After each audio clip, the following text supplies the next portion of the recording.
All right, hello, citizens of the Nigelverse. It's Nigel once again, and this is the Monday Night Wars final analysis. So this is similar to the quote unquote retrospective videos that I normally do once I wrap something up.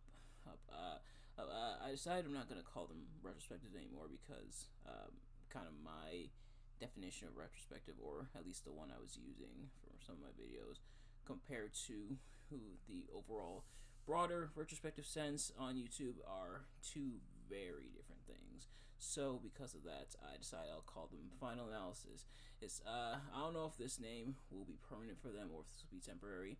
If you have any other like better name suggestions, please do let me know in the comments. But kind of wrapping up the Monday Night Wars. So the Monday Night Wars we wrapped up here on the channel a few weeks ago. Our analysis, our look, our coverage of the Monday Night Wars, and a lot of what went into them. I'm seeing what happened when WWE and WCW went head to head. And spoiler alert, it didn't necessarily end well for WCW. So here we're gonna try to wrap things up now. Kind of real quickly before we dive into it, kind of reflecting on our analysis of the Monday Night Wars. I think for the most part it went well. Like it was definitely a lot of fun. Like it was fun. It was interesting going back and kind of diving into the history of the time of the Monday Night Wars, because this was a very interesting time. This was a very pivotal time for a lot of fans. This is when a lot of people became fans of not just WWE, not just WCW, but pro wrestling in general. This pretty much was the big wrestling boom of the '90s. These are attributed to these two companies. The thing that got a lot of people into wrestling, and it's even better because we're kind of in another wrestling boom. We're kind of in another wrestling renaissance where wrestling feels hot again, where a lot of fans are being made, a lot of fans are coming back, even, and wrestling seems to be in a in just as good, if not good, spots as it was back then as well, where a lot of people are tuning in. Ratings, for the most part, are up there. They still do falter from time to time, but that is normally when they're competing with stuff, and sometimes even when they're competing with each other. But but with us being kind of in a wrestling renaissance in a way, hey, that's what a lot of people have called this era. They've called it the Renaissance era that we're in for WWE, and to an extent AEW, just pro wrestling in general, I should say. But not only that, but going back in and looking at the history and seeing how it was back then and kind of comparing it to now has been fun and has been interesting. But at the same time, I feel like I could have delved into it more, and unfortunately, I do attribute that to a kind of poor planning on my part, but also time constraints. Like things I felt like kept coming up to where I had to push back and delay episodes of the Monday Night Wars. If I had stayed the course, or if I had ride the course a little bit better, I feel like I probably would have had more time, and thus wouldn't have to scramble to get episodes out, because sadly that's what I had to do towards the end, is like scramble to get episodes out so I can finish off the analysis. And not out of like malice, like, oh, I want to be done, so I don't want to talk about it anymore. But more so because I didn't want to keep you guys waiting on the analysis of the Monday Night Wars, especially with it being so interesting to talk about. And in fact, I was excited to delve into it. Hey, this is exciting stuff, at least for me, to talk about, and hopefully for you guys as well. But unfortunately, things happen, and life happened sometimes. Life does happen, I should say, sometimes, and it definitely happened here, or things in personal life. And I know that's not really an excuse, but more so kind of an explanation. So unfortunately, didn't quite get into a lot of the meat and potatoes that I really wanted to. Who I feel like if I had more time, and if I was able to really dissect it, I would love to dissect it even more, because there was because I do feel like I covered quite a bit of ground, and I do feel like I covered a lot of ground, but there is a lot of stuff I missed as well. Hell, I missed the Insane Clown Posse coming into both WWF and WCW, coming in with the oddities and everything. And Sable was part of the oddities before she pieced out. And I guess this is kind of the part of the video where I kind of do a last minute lore dump on most of the things that I missed talking about. It still probably won't even be everything, but I didn't talk about the oddities that being Golga, aka Earthquake under the mask, or Kurgan, and pretty much a gang of freaks. I didn't talk about Dark Carnival, well, that being when Insane Clown Posse then went to WCW. I don't even think I could talk about the Kiss Demon and kind of WCW's deal with Kiss, where they had to book the Demon and pretty much somebody dressed up as a Kiss Demon, that being Del Torborg. They had to book him in a main event, and so that was part of the contract they had with Kiss. So they made a special main event match to kind of get around with it. Around for it, because the Kiss Demon wasn't main eventing. Although compared to some of the other stuff that was main eventing, he might have had a shot, but there was that. There was Goldberg's heel turn, which it unfortunately didn't really talk about. There was Kevin Nash versus Scott Hall. I did kind of bring it up when I talked about Last Call Scott Hall and them exploiting Scott Hall's drinking problems, but I didn't bring that up. I didn't really bring up the hardcore division in as much what they were doing at the time. I didn't even bring up 3 Count, that being Evan Courageous, Sugar Shane Helms before he became the Hurricane, and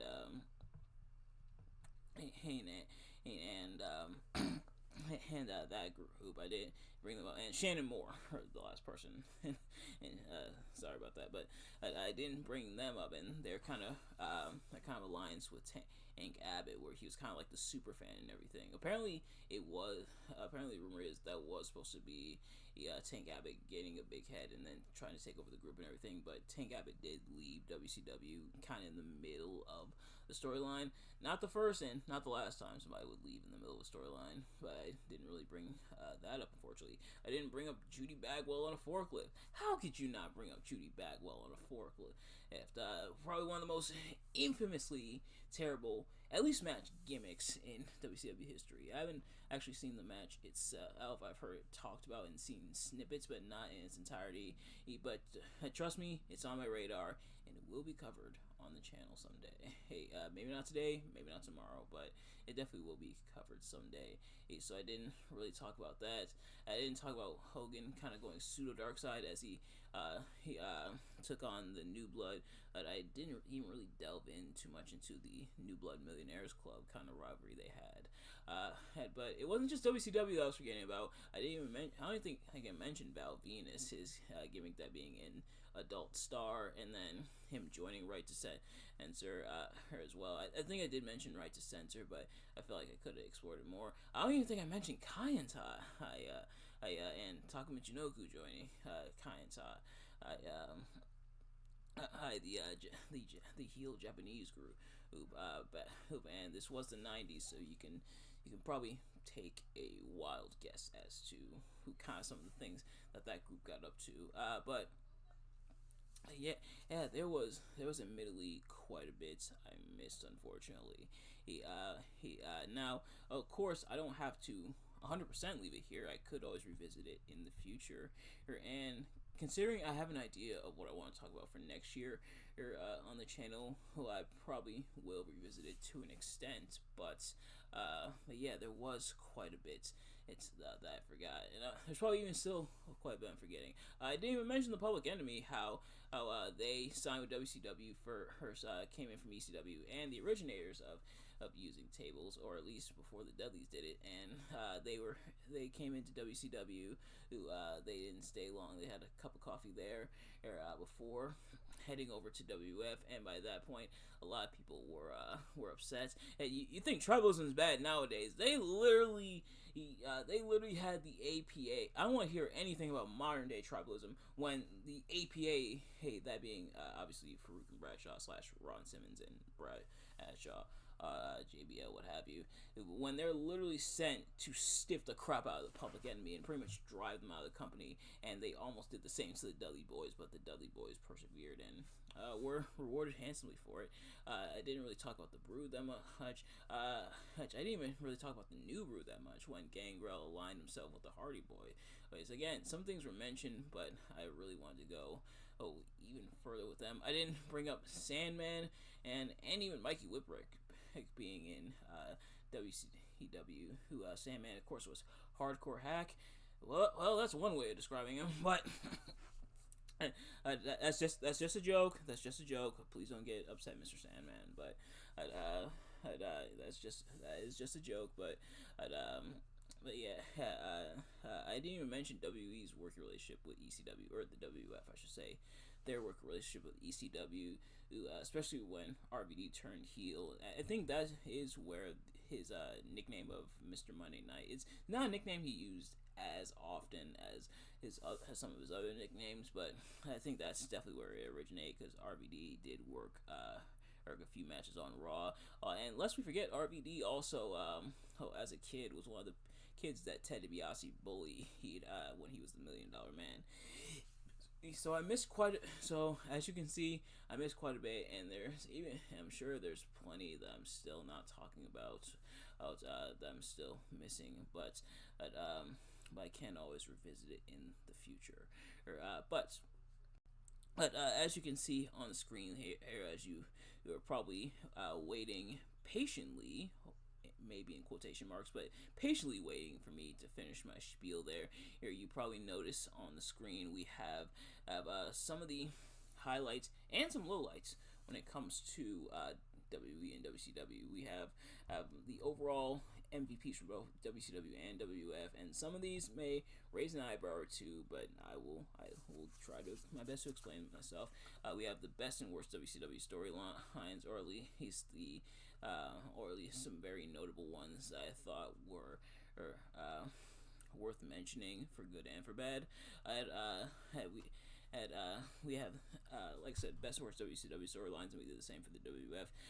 We have what went right for WCW and what went wrong for WCW, and then what went right for the WWF and what went wrong for the WWF. So, without further ado, let's get right into it. So, starting on the WCW side, who were some of the MVPs of WCW who tried their best to wade through the muck and lead WCW to the hopeful promised land that they never quite did get? For starters, we have the NWO. The NWO honestly was a very big catalyst when it comes to really everything. Like we talk a lot about butterfly effects in pro wrestling. I think the NWO might be a big example of that, because they really set in motion kind of the idea of the cool heel and everything. As the NWO ran roughshod over WCW, Hulk Hogan was heel for the first time in over a decade, almost 2 decades, and the NWO pretty much with their black and white and that had really awesome legendary theme song and those cool t-shirts that were just too sweet. I think this whole time the Monday Night Wars analysis, I think it's the first time I've actually used too sweet to describe something.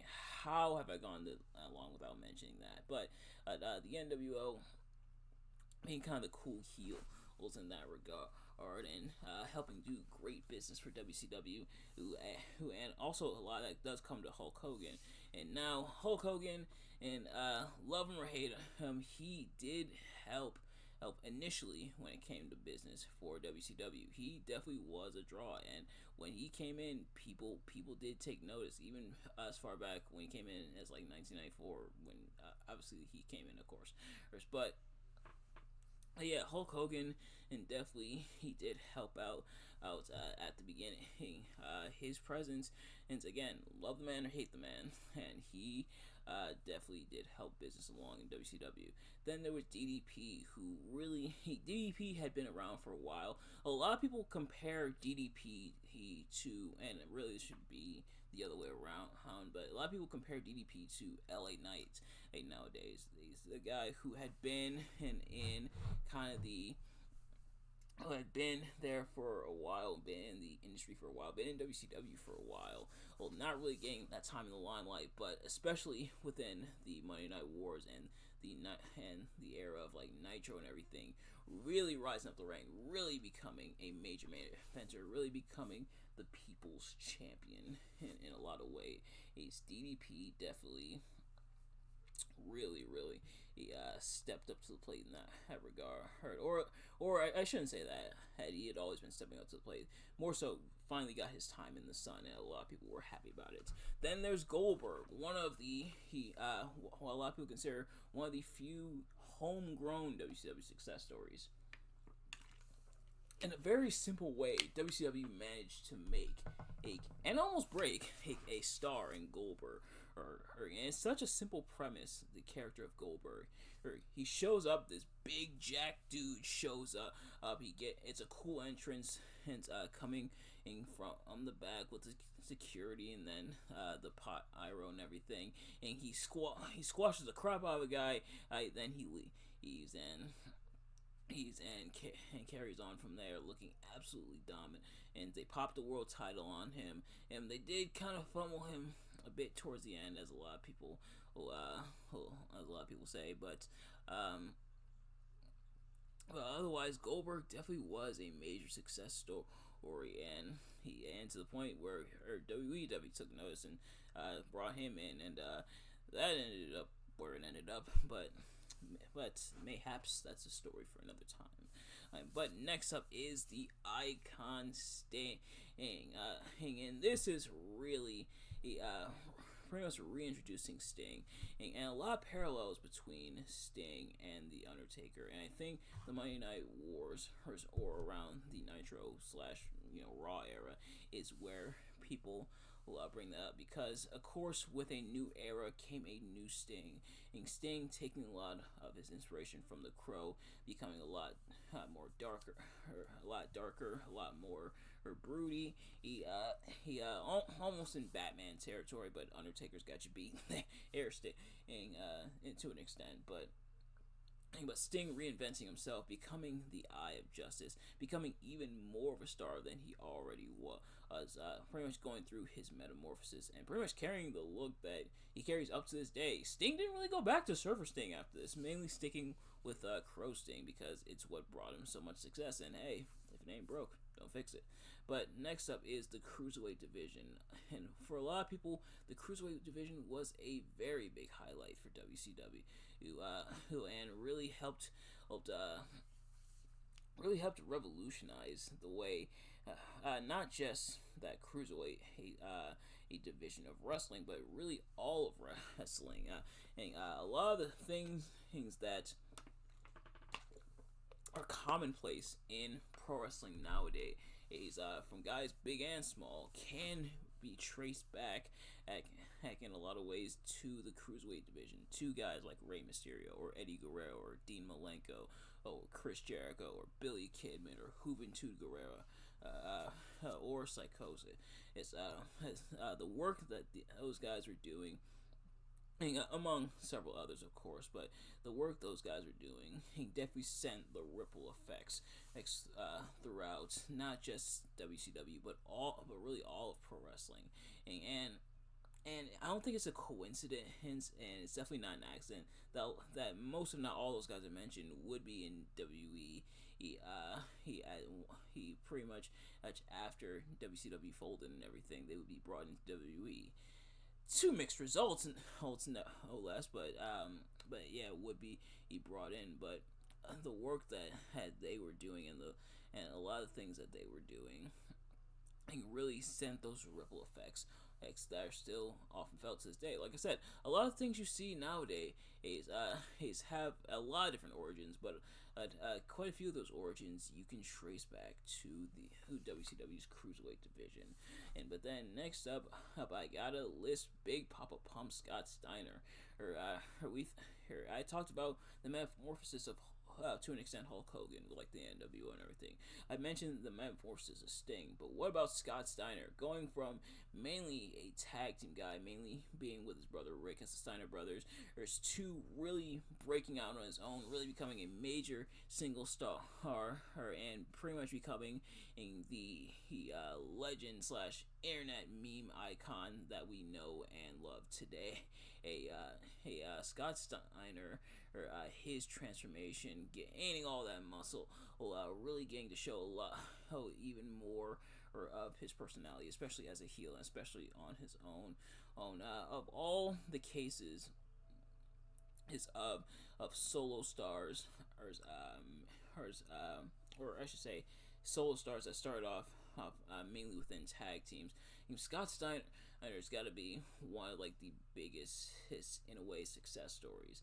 And then lastly we have Jeff Jarrett, kinda. And the reason I say kinda is because we aren't fully in and boo this guy territory yet, like Jeff Jarrett would be in TNA, but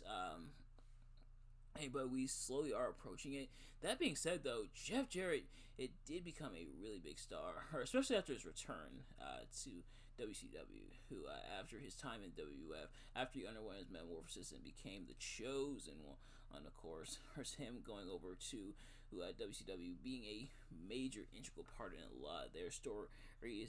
He's the man with all the stroke in the company. And seeing his trajectory, and in a way, if we didn't get WCW Jeff Jarrett, we definitely wouldn't have gotten TNA. Now, whether that's a good thing or a bad thing, it's up to you.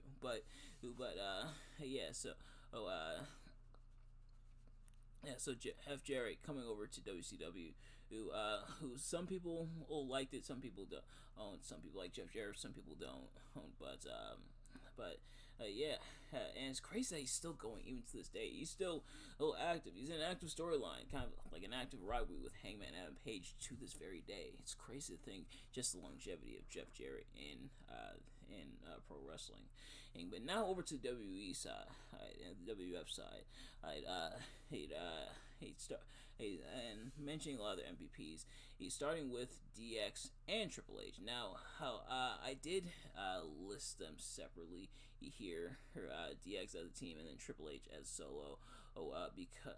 Because they definitely both were her big part. Triple H towards the latter part of the Attitude Era, especially after Shawn Michaels' first retirement and everything, but DX, a lot of the shenanigans they got up to, some haven't aged the best, but DX definitely were over like her. Meanwhile, Triple H, seeing him become a major level main eventer, some of it through his relationship with Stephanie McMahon, but I do think people forget how much legwork Triple H did in his own right as well. Seeing the transition of Triple H into the main event scene is definitely fascinating, and I would say for the most part he was able to hold his own in the main event scene. And lest we forget, he's the guy running the company nowadays. But next up, of course, you can't mention the Attitude Era, you can't mention the Monday Night Wars without mentioning Stone Cold Steve Austin, and arguably the biggest star of the Attitude Era, arguably one of the biggest draws within the Attitude Era. The pissed off Texas Rattlesnake definitely provided a lot of memorable moments and a lot of classics within the Attitude Era. And to see him reach major pinnacles of superstardom, especially seeing his journey as he was in WCW, who labeled as unmarketable, which he kind of admitted he was at the time, but to see him really hone his craft and become the character we all know and love today, becoming an absolute legend within his time in the Attitude Era, becoming arguably the biggest draw in the Attitude Era. Pretty much a man now synonymous not just with the Attitude Era, but now with all of WWF. Definitely, he it had a lot, and definitely, like I said, a lot of memorable moments within the Attitude Era. Who could forget his constant wars with The Rock, with Triple H, with Mr. McMahon, and and Steve Austin definitely was a constant presence. But next up, speaking of which, we have The Rock, young blue chipper, Rocky Maivia, ditching the blue, ditching that bright baby blue, and the smiles and everything, and becoming The Rock, the people's champion, and everything, and through the Nation of Domination, really breaking off his own, his superstar into superstardom, mainly on his charisma alone, of course. Or The Rock becoming such a major star again up until this day, seeing it through the Attitude Era, definitely he very much a sight to see. He has the man with the best eyebrow in the business. Has really ascended it to the top, providing a lot of memorable moments as well, and of course the classic rivalry between him and Steve Austin, as well as him and Mankind, and then their partnership as well, which I don't think I've mentioned. Mankind slash Mick Foley in the WF MVPs. But I'm gonna talk about him here anyway, because as Mankind slash Mick Foley, all he had given for the WWF, if within, especially within the confines of the Attitude Era, also a lot of memorable moments, a lot of scary moments as well. Such as the Hell in a Cell, one of the most legendary, iconic, replayed moments in WWE history. Whether he was Cactus Jack, Dude Love, or Mankind, and it's crazy how all three are vastly different gimmicks. But Mick Foley definitely did his part, or to the point where I am gonna add him. How could I forget to list Mankind on here? Or what a huge disservice. I do apologize. But of course we also have, and I really should add it before him, but we have the Undertaker. Or I mentioned the parallels between Sting and the Undertaker. Undertaker is also someone who reinvented himself during the Attitude Era, taking on more of an edgy persona, and being also part of some major rivalries within the Attitude Era. I think oftentimes he's definitely, especially when he's heel, boiling down to being a stooge for Mr. McMahon, but otherwise the Undertaker still did what he needed to do as well. And same with Kane, seeing Kane brought in and seeing his evolution through the Attitude Era, appearing more into his human side and everything, and while still being more so a monster. Later on, the Ruthless Aggression Era, not always as kind to Kane, but Attitude Era Kane and the scary Kane, and definitely showing how to book a monster for sure. But you also can't mention the Attitude Era without mentioning Mr. McMahon. Now, of course, first, the documentary is out. I definitely do want to check out the documentary because it definitely seems interesting. But I'm mainly talking about Mr. McMahon, the character. But that being said, talking about Mr. McMahon, the character, or Mr. McMahon, the character, or they say every good hero needs a good villain, and for all intents and purposes, Mr. McMahon was the perfect villain, not just for Steve Austin, but for almost all the top heroes within the Attitude Era, and Mr. McMahon being based in reality, but being very exaggerated.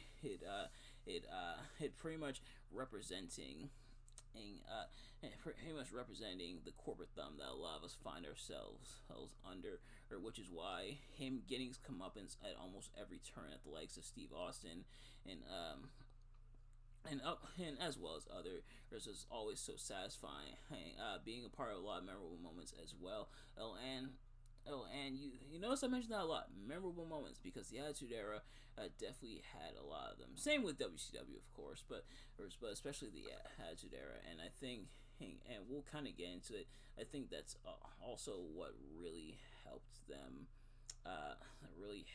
out when it comes to winning the war, essentially. But a lot of that boils down to Mr. McMahon, who I'd argue might be the best character of the Attitude Era, because a lot of a lot of the going on from week to week, from pay-per-view to pay-per-view, did seem to revolve oftentimes around Mr. McMahon in one way or another, and Vince was not afraid to be the butt of the joke, and did his part, or for the most part, or in order to make the storylines work. And how often do you get to beat up your how often do you get to beat up your boss? And on live TV, and that's just in terms of storyline. Of course, don't actually beat up your boss. That's not a good idea. But yeah, so Mr. McMahon able to do his parts, the character that is. Like I said, the person, totally different story, and very interesting story. When it comes to the documentary, I definitely do want to check out the documentary at some point. But yeah. But next up, we have the tag team division, and the ones I highlighted more specifically were the Dudleys, the Hardys, and Edge and Christian, really coming in and really revolutionizing the tag team scene. And again, excuse me, kind of later into the Attitude Era, especially around like late '99 to 2000. But excuse me, better late than never, especially when the latter part of the tag team scene revolving around those three teams were absolutely phenomenal stuff, including the ladder match at WrestleMania 2000, the first TLC match at SummerSlam 2000, and of course there's TLC 2 at WrestleMania. Probably the perfect trilogy of matches involving those three teams. It was just phenomenal stuff. I reviewed these matches not too long ago on the channel, so if you haven't already, go check out those reviews. But yeah, just fantastic stuff. But and next up, we have the fun mid-card storylines. Admittedly, that's probably why I didn't mention the storylines as much, because they weren't like super high up in caliber. But the Attitude Era did have a lot of fun things in the lower in like the mid card. Even the guys in the main event scene, oftentimes did. It usually get something to do, such as like Val Venus or Gold Hust, or say the other members of the corporation, or just all kinds of fun stuff in the mid card. A lot of memorable stuff that wasn't necessarily in the main event scene, but you had fun in the mid card. And oftentimes, the main event scene is obviously on another level, another pedestal. But if you have a fun mid card, that doesn't need as much emotional investment because it's the mid card, and it still can be pretty fun. But now moving into storylines. So, some of the best WCW storylines, the best and worst WCW storylines. For the best, we have the NWO for a lot of the aforementioned reasons. Goldberg's streak for a lot of the aforementioned reasons, and how those were built up. And then we have the flock, and kind of the arc of the flock. Granted, kind of the he for a little bit subordinate heel team, him compared to the NWO. But or Raven running amok in WCW, who Perry Saturn emerging as a star within the flock, kind of being the one to help usher in the freedom of the flock. Some fun stuff there, but some of the worst WCW storylines, and this is even the half of it. They say you don't know the half of it, you literally don't. Here, these are just some of the ones that really stuck out. We have Last Call Scott Hall for a lot of the aforementioned reasons, exploiting Scott Hall's alcohol issues that he was dealing with actively. He on TV. On TV and off TV, but then incorporating on TV. Now, it's one thing to incorporate real life storylines, real life animosity, things in real life to the storylines, and incorporating them into the storylines. That's one thing, but you gotta draw the line somewhere. And I think this is one of those things where they definitely should have given it some more thought before deciding to go with the storyline, but ultimately they did. And then, of course, the big one on the one that a lot of people felt was kind of the nail in the coffin, that being David Arquette winning the WCW Championship. Something that wasn't his call, something he didn't even want to do, but it was to help out the movie Ready to Rumble. It was to help out the company, which I did. It unfortunately, one of the things I mentioned, time constraints as to why I didn't quite get into the Monday Night Wars like I wanted to. One of the things I did consider was reviewing Ready to Rumble, but sadly didn't quite have time for that. So we'll have to get to it some other time, maybe an awful month down the line. But yeah, and next I mentioned was almost everything in 2000, because 2000 in WCW was a very fun time. I mean, depending on your definition of fun, it was fun from like a slow motion car crash Schadenfreude kind of way, where just so much seemed like throwing against the wall, throwing the crap against the wall, seeing what stuck, and ultimately nothing did. There was some fun stuff in 2000, but a lot of it was pretty much the writing on the wall that WCW probably wasn't gonna last much longer. Right? And then finally you have the NWO, and I'm gonna get more into it if you're reading ahead to what went wrong for WCW. But the NWO got, they say, too much of a good thing isn't such a good thing, and that definitely was the case with the NWO, with it getting so big, so oversaturated to the point where it was just way too much over on TV, and it really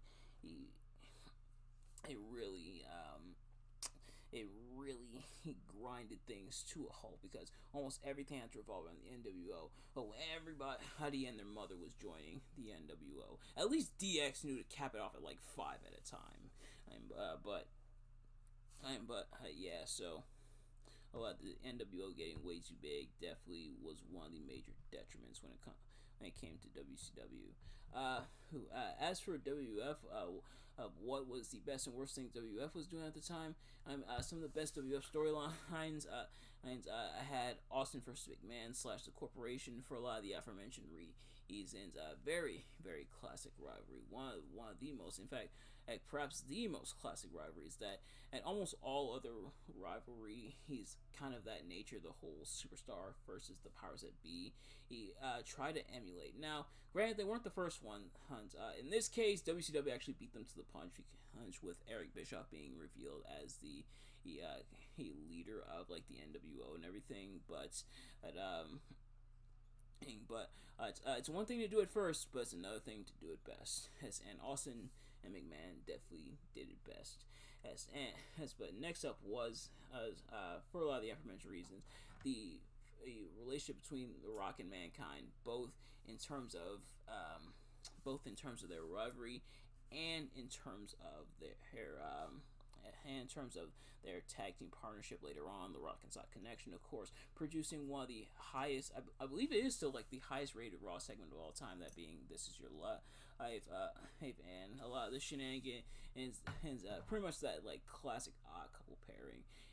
But the success that they had, there was the DX Army. For the aforementioned reasons, a lot of the shenanigans they got up to, the Brothers of Destruction, that being Undertaker and Kane, coming together and forming a super team. Now, again, and when they were heels, I believe they were heels the whole time. They were the Brothers of Destruction. At least within the Attitude Era, they've reunited and feuded so many times. Kind of doing the bidding of Vince McMahon, but two very big dudes coming at you is gonna be scary. But next we have, of course, X-Pac and Kane. Speaking of odd couples, X-Pac allowing Kane to find more of his humanity and everything, and allowing Kane to have more fun and everything, and which I get makes it even harder when X-Pac eventually turned on Kane. And yeah, they gave us all that just to throw it back in our faces by having X-Pac turn on Kane. But it definitely was a feel-good story for a lot of people. And then, of course, there's the Hardcore Championship. Like, this isn't every storyline, just a lot of the ones that came to mind. But the Hardcore Championship, more specifically the 24/7 rule. of the Hardcore Championship.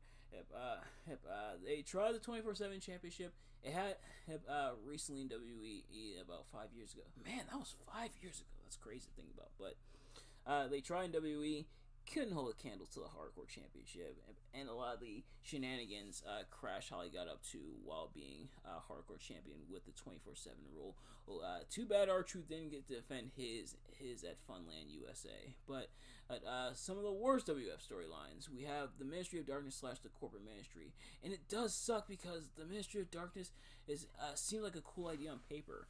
Undertaker essentially leading his own faction and dark brooding gods. Think of the Judgment Day cranked, and think of Judgment Day mixed in with like the Brood cranked up to like 11, and throw in some House of Black there as well. But the Ministry of Darkness just seemed kind of off for a lot of people. A lot of the stuff they got up to was kind of gothic and admittedly kind of weird. And then there was a Corporate Ministry with Mr. McMahon being revealed as the front runner. It's me, Austin, being revealed as the higher power, or should I say the Howard power? But yeah,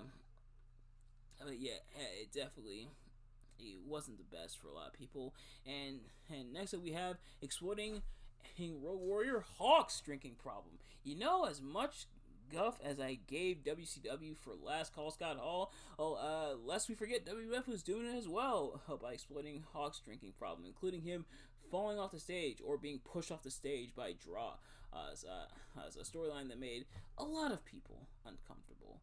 Well, I thought about putting the Blue Blazer / Owen Hart in there, but admittedly, A, that's a discussion for another time, and B, that was less of a storyline what happened obviously to Owen Hart and more of a freak accident. So, but like I said, that's kind of something for another time. So I'll hold on to that for now. But yeah.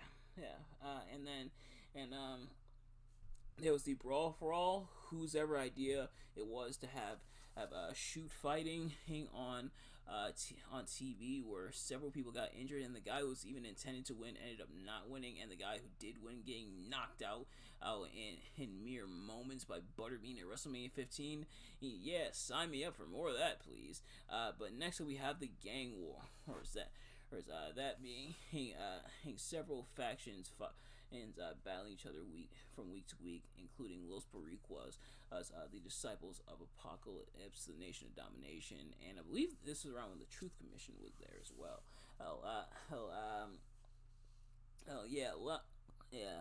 Didn't quite set the world on fire, unfortunately.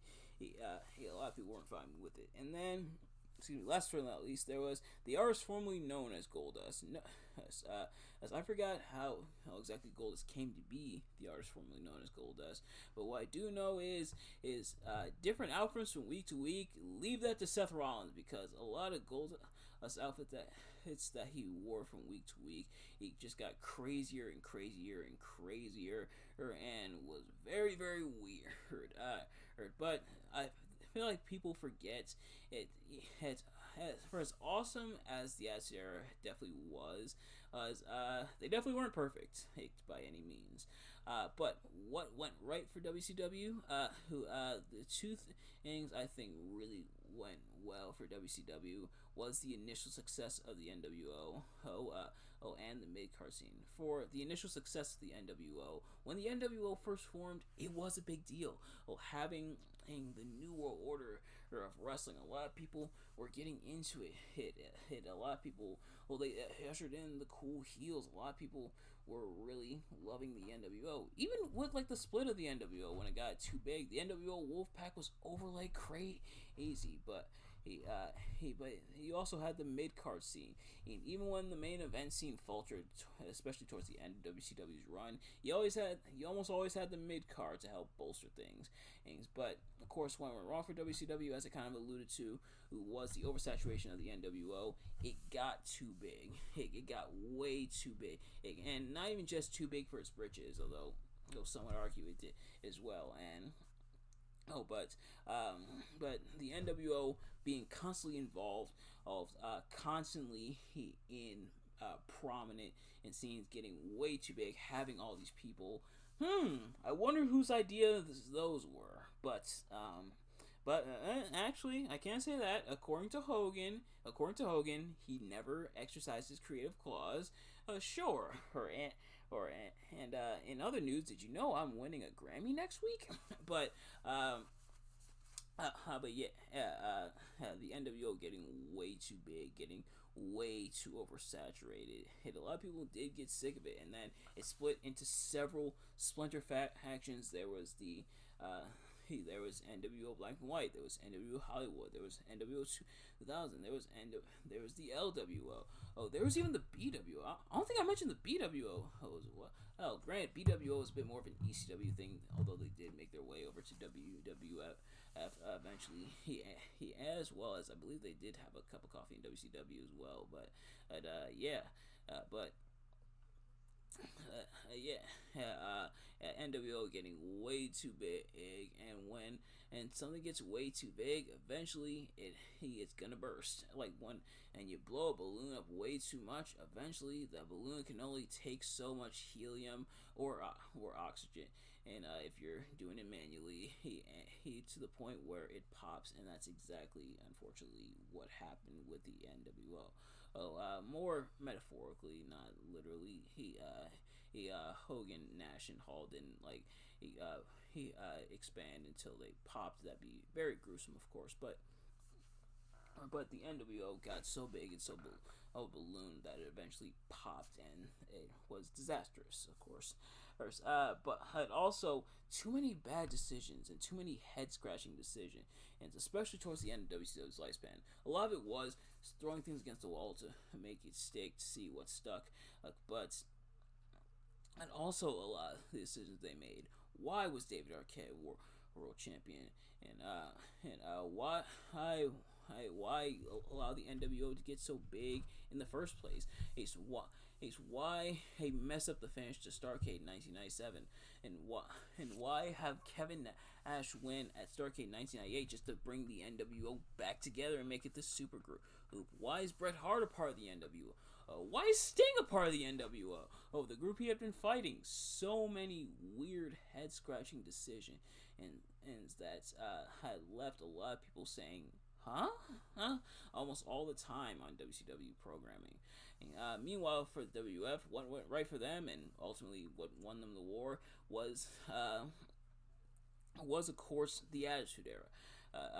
Everything that went on during the Attitude Era pretty much was what won WF the war, essentially. The idea, not just of the Attitude Era, but their execution of it as well. It was a fun time, and it ultimately helped them beat WCW. And mostly fun storylines aside from the ones I mentioned, and in the mid card, so that you had something to look forward to in the main card, but you also had something to look forward to in the mid card as well. Oh, and a pretty strong main event scene. Guys like Steve Austin, The Undertaker, or The Rock, Mankind, The Undertaker, being in the main event scene. It was a pretty solid main event scene. It wasn't always perfect, but a pretty solid main event scene for the most part, and of course Triple H. But what went wrong for the WF? For starters, one of the things I have is that it almost took them too long to pivot. You gotta remember, when Monday Nitro started in 1995, granted, the NWO didn't form until Bash at the Beach 1996, but by that point, WF was still very much in the new generation era, and things were not going well. It really took some soul searching. It really took the drop in viewership for WWE to officially pivot to the Attitude Era and pretty much take a lot of the ideas from WCW. Let's not pretend that WF didn't take a little inspiration from the competition, making their program edgier, having a group, having a major group and everything. They took more than a little inspiration from WCW. Let's not pretend. Let's not rewrite history. But almost taking too long to pivot. A lot of people were sick of the New Generation era. A lot of people were sick of the New Generation era even before Monday Nitro. A lot of people were starting to grow sick of it. Just a lot of head scratching decisions there. Thankfully, they did pivot when they did, but if they had waited any longer, it might have cost them. And a lot of the controversial storylines within WWF. WCW had some controversial storylines, but as we sort of mentioned as well, WWF had them as well, and a lot of stuff they kind of got away with it back then because it was the '90s. It was edgy, but a lot of it doesn't really hold too much weight nowadays, and does look doesn't always age the best, as if we're being honest. But nevertheless, that's going to do it for my kind of final analysis here. So again, pretty fun look. Wish I could have delved in a little bit further, but technically this is the end of our look at the Monday Night Wars. But I do have one more video, kind of tying into the Monday Night Wars and everything that I'm going to be releasing later on this week. So definitely stay tuned for that. But in the meantime, this is essentially the end. So thank you for joining me on this journey. I am going to compile all the entire Monday Night Wars analysis together, or into a like long compilation video, so that should be out hopefully by next week. I'm gonna try to upload it on Monday. I tried to upload this on Monday. I'm literally recording this Monday night, but unfortunately didn't quite work out. But nevertheless, that is going to do it for this final analysis. It's like I said, had a lot of fun with this analysis. But in the meantime, thank you all so much for watching. I hope you enjoyed. If you did, please do me a favor: like, comment, subscribe, share with your friends, and turn on post notifications so you know every time I upload a video, so you can see as soon as it drops. And let me know in the comments below your thoughts on the Monday Night Wars and do you think WCW could have had a chance to bounce back? Do you think that if that WCW reboot that was supposed to happen, if it did play out, if it did go as planned, if the plug wasn't pulled, if WCW wasn't bought, do you think history would look a lot differently? Do you think WCW would have held on a bit longer? Or admittedly, that's honestly a video for its own, but I'll actually leave it up to you guys. Do you guys want to see me talk about that in the future? But nevertheless, in the meantime, thank you all so much for watching. I will see you guys later. Peace.